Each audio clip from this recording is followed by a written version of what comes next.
bonsoir à tous, je suis très heureuse de vous retrouver en ce samedi 14 février sur Monaco Info. Voici le sommaire de votre 19h. Monaco reprend des couleurs, victoire en basket et en foot hier soir. Des succès précieux qui permettent à la Roca Team de se maintenir dans la course au play-in et aux hommes de Sébastien Pocognoli de gagner en confiance avant le choc face au PSG. Sportifs du week-end, ils ont enfilé leur basket ce matin pour les 2 premières courses de la Monaco Run. Les participants du City Trail ont traversé les lieux emblématiques de la Principauté, tandis que les spécialistes de l'endurance s'attaquaient aux pentes du Montagel. Quelles sont les destinations à la mode et celles les plus avantageuses financièrement? Nous poserons la question à un expert voyage chez Kayak, fameux site internet qui nous permet de comparer les offres de vol et d'hôtel. Et puis qui dit février dit carnaval, la mairie a une nouvelle fois répondu présent pour organiser la fête au parc Princesse Antoinette avec un thème inspiré de la Corée. Mais avant de développer ces titres, quelques mots sur l'assemblée plénière du groupe d'action financière qui s'est achevée hier à Mexico. Le GAFI a adopté le 3e rapport de progrès soumis par la Principauté. Il reconnaît et salue les avancées substantielles réalisées par Monaco, notamment en matière de qualité et de délai des déclarations de soupçons transmises à l'AMSF, l'autorité monégasque de sécurité financière. Il note que la Principauté a continué à renforcer son dispositif national de lutte contre le blanchiment d'argent et le financement du terrorisme. Pour le gouvernement princier, il en va de la crédibilité et de l'attractivité de la place monégasque. Tout autre chose, ouvrons une page sport à présent avec d'abord cette belle victoire de la Roca Team en Euroleague hier soir. Après 5 défaites consécutives, les monégasques ont dominé à domicile Baskonia 102-92 grâce à un collectif efficace. Le résumé de la rencontre est signé Frédéric Elion et Sylvain Péroumal. C'est le genre de victoire qui fait beaucoup de bien. Après 5 défaites d'affilée en Euroleague, Monaco a enrayé cette spirale négative en venant à bout de Baskonia vendredi soir à Gaston-Médecin. Une victoire synonyme de bouffée d'air frais dans un contexte extrasportif pesant.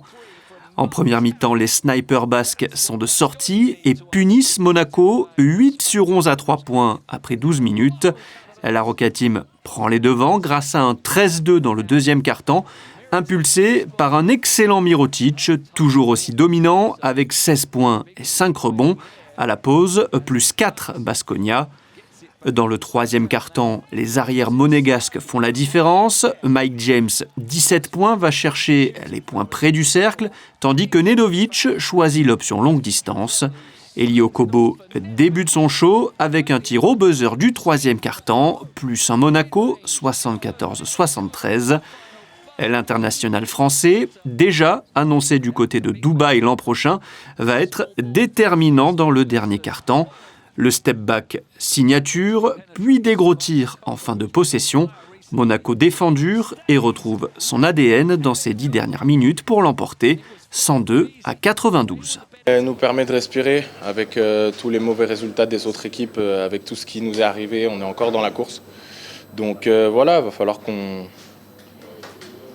continue à gagner parce que voilà, on a pris du retard, mais voilà, ce dernier quart-temps, il nous a donné un peu de confiance. J'ai l'impression que tout le monde était un peu involved today. Et voilà, on va essayer de construire là-dessus. Avec tout ce qui se passe, extra-sportif, sur lequel forcément vous n'avez pas la main et que vous subissez, t'es fier mentalement de ce que vous avez montré tous ce soir? Oui, parce que c'est vrai que voilà, il y a des joueurs que ça atteint. L'option facile dans ce genre de choses, c'est de se diviser. Et on se bat pour pas le faire, pour rester unis. Et voilà, je pense que cette victoire, elle va nous donner un élan de confiance. Et j'espère qu'on va, après Chalon, continuer à... Voilà, Chalon, celle-ci, continue à gagner tout simplement. Avec cette victoire, la Roca Team remonte à la 8e place au classement avec un bilan de 16 victoires et 12 défaites. Victorieuse, elle aussi, l'AS Monaco FC recevait le FC Nantes hier dans le cadre de la 22e journée de Ligue 1. Les Monégasques se sont imposés 3-1 grâce notamment à un doublé de leur nouvelle recrue, Simon Adingra. Un succès qui permet aux Rouges et Blancs de reprendre confiance avant la réception du PSG mardi en Ligue des Champions. Écoutons les réactions d'après-match recueillies par Gaëtan Lebrun. Je pense qu'on a très bien débuté. Je pense que c'est un de nos meilleurs 30 minutes de l'année, comme le coach aussi l'a dit. Il y avait un peu de tout. Il y avait la pression haute, la qualité au ballon, la punition des erreurs de l'adversaire. Et puis après, le match change un peu à la fin de la première mi-temps. Je pense qu'on peut gérer un peu mieux avec l'expérience qu'on a sur le terrain. Mais puis après, ça reste le foot, donc ça peut changer vite. Mais on peut voir la deuxième mi-temps aussi d'une manière positive. On s'est battu, on a été très solide ensemble et ça prouve aussi qu'on peut faire ça. On a un match très important chez nous devant notre public le mardi. Et comme on a dit, il fallait la victoire. Et puis après, je pense qu'on a montré tous les aspects du football. Donc ça, c'est bien. Effectivement, ça fait plaisir. Et voilà, je pense que c'est un match très important pour nous. C'était un match très important au vu du prochain match contre le PSG. Ça fait partie de mes qualités. Et voilà, c'est pour ça que je suis ici à Monaco pour pouvoir ajouter aussi mon savoir-faire. Et ce choc en Ligue des Champions aura lieu mardi à 21h au Stade Louis II. Du vert de la pelouse au bitume de la Principauté, le top départ de la Monaco Run a été donné ce matin. En amont des 2 courses de 5 et 10 km prévues demain, 2 trails sont partis du Port Hercule aujourd'hui, celui du Montagel et le City Trail. Près de 1500 personnes étaient réunies et ce malgré la météo maussade. Nos reporters Théo Schumer et Hugo Comaza les ont suivis. Rendez-vous sous la grisaille ce matin pour les coureurs des premières épreuves du Monaco Run 2026. Le trail du Montagel et le City Trail ont attiré cette année des sportifs de tout niveau, amateurs comme professionnels, venus seuls ou à plusieurs, parfois même en famille comme ce papa et sa fille qui entendent bien prendre leur temps sur le City Trail, mais pas trop. On n'espère pas avoir à ramasser tout le matériel à la fin du trail parce qu'on sera les derniers. Non, on espère le faire en 1h30 à peu près, ouais, tranquillement et sans rien se casser surtout. Oui, c'est surtout pour recommencer l'année prochaine, c'est ça qui est important. C'est ça l'objectif. L'objectif, c'est ça. Bon, et surtout, il y a le plaisir de courir ensemble, le plaisir de partager aussi ces moments avec d'autres personnes. Hein. Il n'y a pas que des jeunes, il y a aussi des vieux aussi, comme moi. Et la bonne humeur aussi, c'est ça qui est important. Juste le temps de récupérer son dossard au village Running Expo et direction le port en contrebas pour se mettre en place derrière la ligne de départ. L'excitation se fait sentir. Alors on est chaud ? On est bouillant, on attend que ça. Moi c'est ma première course, première fois que j'ai à Monaco. Ça va être incroyable, on va tout donner.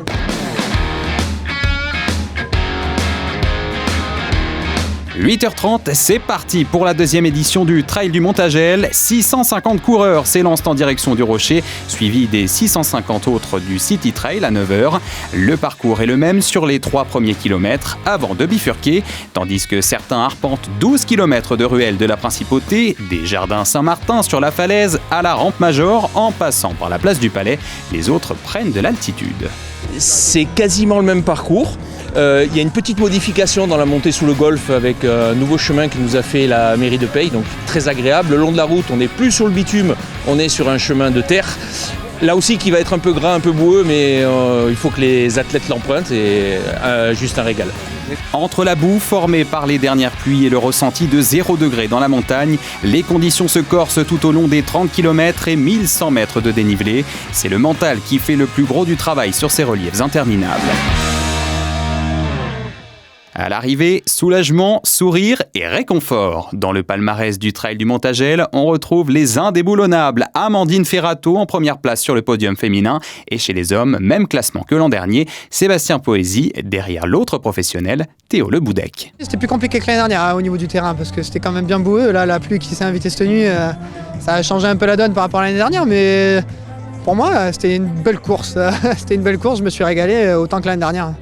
Premier jour de vacances pour les scolaires de la Principauté, l'occasion de partir quelque temps.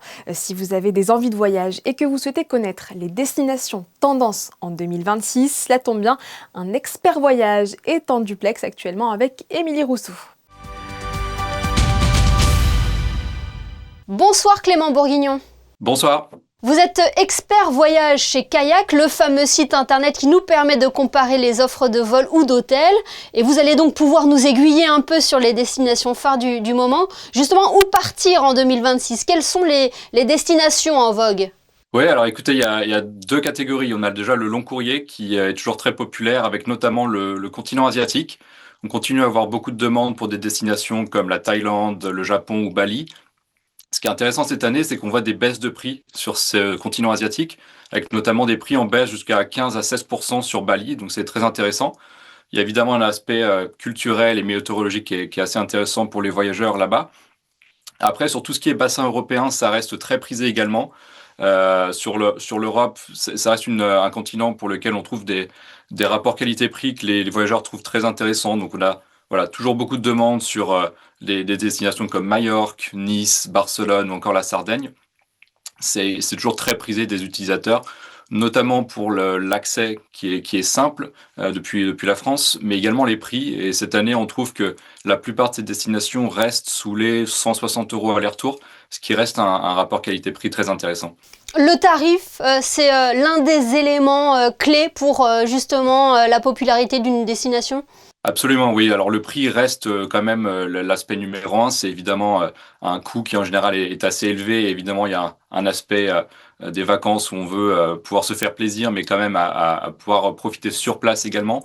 Donc effectivement, le prix reste le critère numéro un. On voit également quand même d'autres critères qui sont mis en avant, en plus que le prix, comme par exemple la fréquentation. On voit cette année une tendance des utilisateurs à essayer de trouver des destinations quand même pas trop surfréquentées, comme ça a pu être le cas sur certaines destinations dans les années précédentes. On parle aussi beaucoup d'écotourisme ou de voyage responsable. Est-ce que cette tendance influence le choix des destinations ? Oui, absolument. On voit que ce critère-là rentre de plus en plus en compte dans les décisions de voyage qui sont faites. Nous, chez Kayak, on le voit surtout sur l'aspect choix de la destination.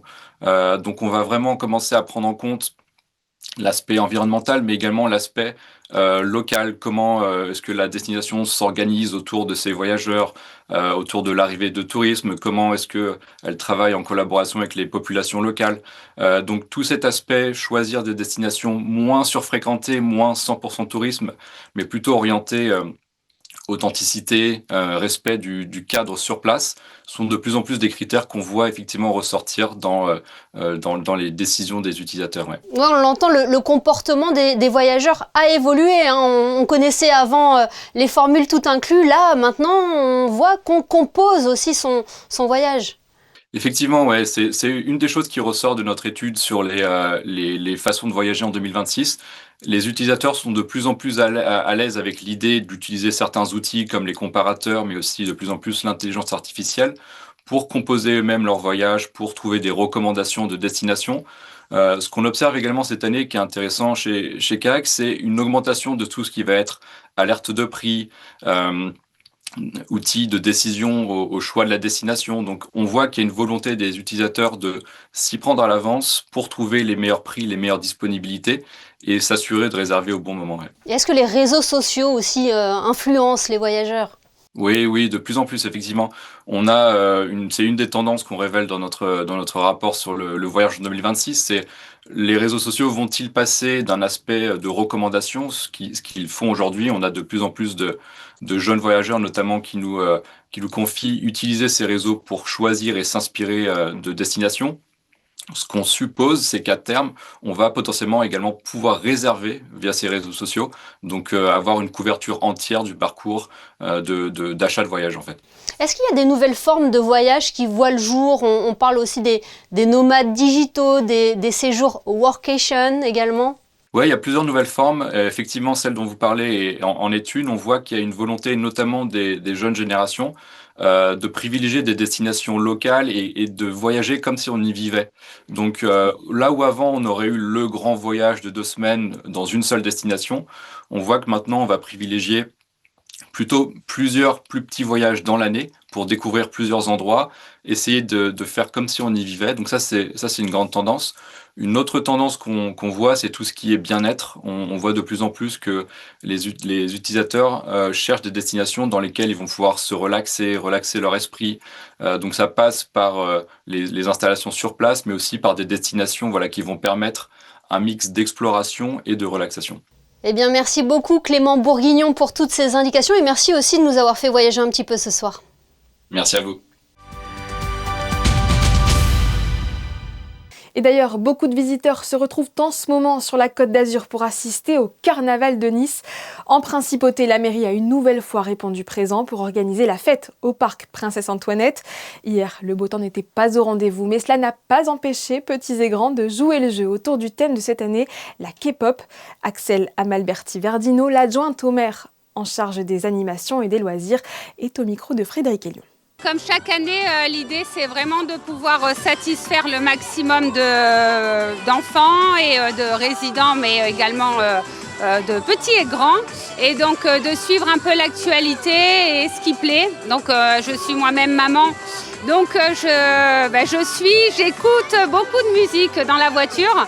Et donc cette année, on a vraiment décidé de mettre à l'honneur la K-pop, donc la musique coréenne, mais pas seulement, également tout ce qui peut être dessin animé coréen. Donc c'était une première pour la mairie parce qu'on fait beaucoup d'événements, mais on n'a jamais fait d'événements coréens sur le thème coréen. Donc ça, c'était vraiment un premier symbole qu'on voulait faire passer, un premier message. Et après, vraiment, c'était de pouvoir proposer quelque chose d'intergénérationnel, où petits et grands puissent se retrouver avant les vacances scolaires, passer un bon moment et s'amuser surtout. Et ça fait 3 ans maintenant qu'on fait le carnaval d'hiver. Bon, le carnaval d'été, ça fait très longtemps et je suis très contente que ça plaise, que les gens soient contents. C'est le but. Il brille dans un genre musical assez différent de la K-pop. Thierry Hamadi, premier violoncelle solo de l'Orchestre Philharmonique de Monte-Carlo, est retourné à l'Académie Régnier III où il s'est formé il y a quelques années. Son parcours, son amour pour son instrument et ses projets, il dévoile tout dans ce reportage de Céleste Neukelman et Massimo Piantoni.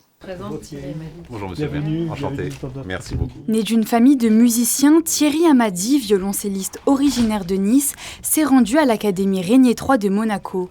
Ancien élève de l'établissement, il a retrouvé les bancs de l'école le temps d'une rencontre. Il revient sur son parcours artistique et musical de violoncelliste. Comment j'en suis arrivé là? 2 parents musiciens, mes 2 parents étaient violonistes à l'orchestre de Nice et puis il a fallu faire autre chose. Donc on a décidé que je ferais du violoncelle. On m'a pas posé la question en fait, on m'a fait faire du violoncelle comme ça au démarrage. Je ne suis pas forcément accroché au début. Et puis quand ça m'a vraiment plu, vers l'âge de 10 ans, 11 ans, mon père a décidé à un moment donné de me faire faire des études en parallèle à Monaco, en plus de Nice, ce qui a été une énorme chance pour moi. C'est dans la lutherie de l'Académie que la visite s'est poursuivie, un atelier de fabrication d'instruments à cordes et à caisses de résonance, une occasion pour Thierry Hamadi de redécouvrir les différentes étapes de fabrication d'un violoncelle. Un instrument, à mes yeux, et un archer, c'est un peu pareil, même si j'ai plusieurs archers, c'est un couple. C'est un couple. J'ai changé ma façon de jouer sur ce violoncelle que je peux jouer depuis 3 années maintenant. Donc il m'a fait évoluer. C'est pas vrai qu'on fait la leçon à des instruments comme ça qui ont 300 ans. C'est à nous de nous plier à eux.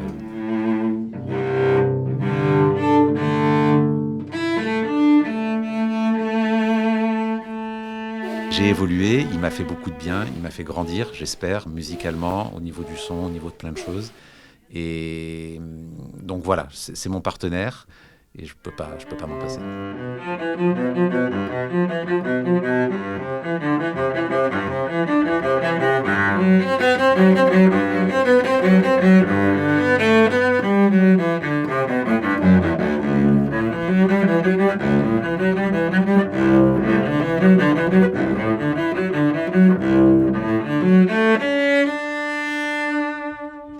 De retour dans la salle de répétition, il a offert un moment musical hors du temps. Le violoncelliste paraît en parfaite symbiose avec son instrument en interprétant la suite pour violoncelle numéro 1 de Jean-Sébastien Bach devant un petit comité d'élus avant d'aborder ses futurs projets. Projet à venir, il y a évidemment tout ce qui concerne l'orchestre et toute la saison, la magnifique saison qu'on a. Là, très concrètement, dimanche prochain, je fais un concert de musique de chambre en quintette de Brahms avec clarinette et quintette de Schumann avec piano. La seule chose vraiment que j'aimerais avoir en plus, c'est l'enseignement. Retrouver l'enseignement de façon plus sereine, parce que voilà, enseigner à Paris, c'était fantastique, mais très compliqué. Et voilà, si j'ai ça, je suis le plus heureux du monde. Et si l'amour a un son, il a probablement 4 cordes, un concert avec l'Orchestre Philharmonique de Monte-Carlo, à voir ce dimanche 15 février à 18h à l'Auditorium Régnier III de Monaco. Pendant que certains révisent leur gamme, d'autres apprivoisent l'eau. 600 000, c'est le nombre d'enfants dans le monde qui ont appris à nager grâce à la Fondation Princesse Charlène.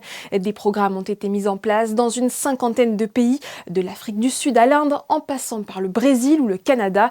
Focus aujourd'hui sur les États-Unis. En Floride, la Fondation s'est associée à une école de natation locale pour offrir des cours à des enfants placés en famille d'accueil. Bastien Bory. Si la première vue du bassin invite à la prudence, quelques minutes suffisent pour que les conseils de la maître nageuse prennent corps et pour que la présence d'un groupe élargi offre à chacun un sentiment d'appartenance. When they're alone, sometimes they're more nervous and they're less talkative. They don't want to talk to you or do anything really. But when they are with other kids, they are more socially active. They want to play, they want to talk to everyone, they want to copy whatever everyone's doing.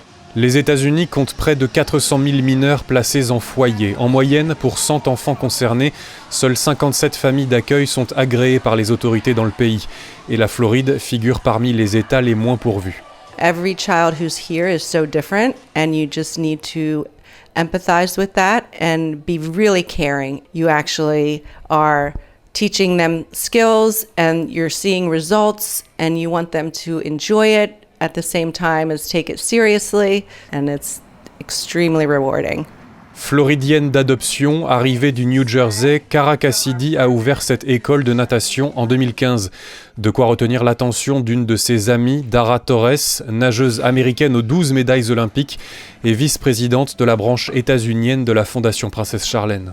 She came to me living in this area, knowing what I was doing, and shared with me that the foundation was interested in providing funding for children's free swim lessons, and did I have any suggestions or how we would start doing something like that. Of course, I responded, yes, I have a great idea. I'm already started it with the foster children. Let's join forces.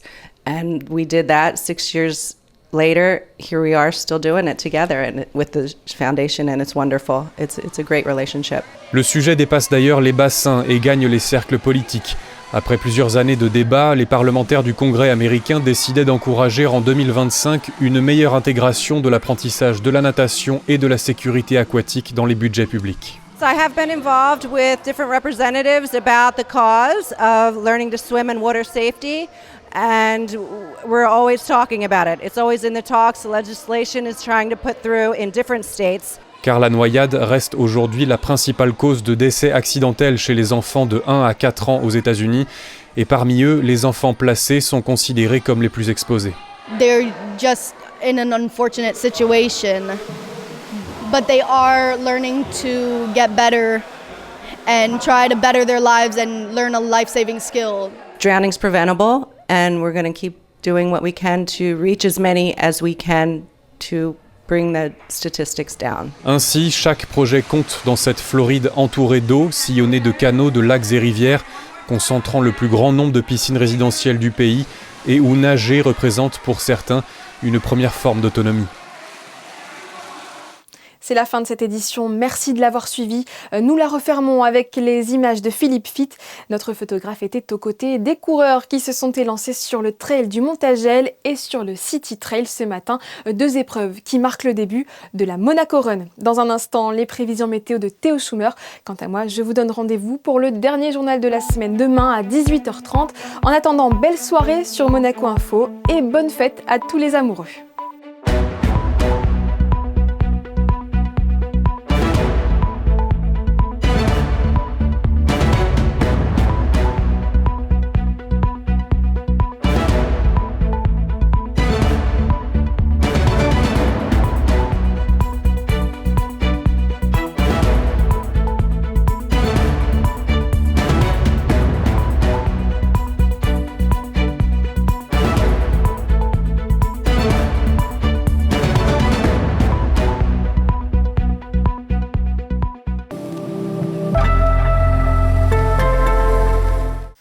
Bonsoir à tous, ravi de vous retrouver pour vos prévisions météo du week-end. Après un temps pluvieux et nuageux pour la Saint-Valentin, nous allons retrouver de la douceur demain. Grand soleil au programme pour votre dimanche matin. Un ciel un peu voilé l'après-midi mais qui restera tout à fait supportable. Et notez le retour du vent avec des rafales à 30 km/h tout de même. Côté température, il faudra compter seulement 8 petits degrés en matinée et nous irons jusqu'à 13 en milieu de journée. Ce dimanche 15 février, nous souhaiterons une bonne fête au Claude. Excellente soirée avec nous.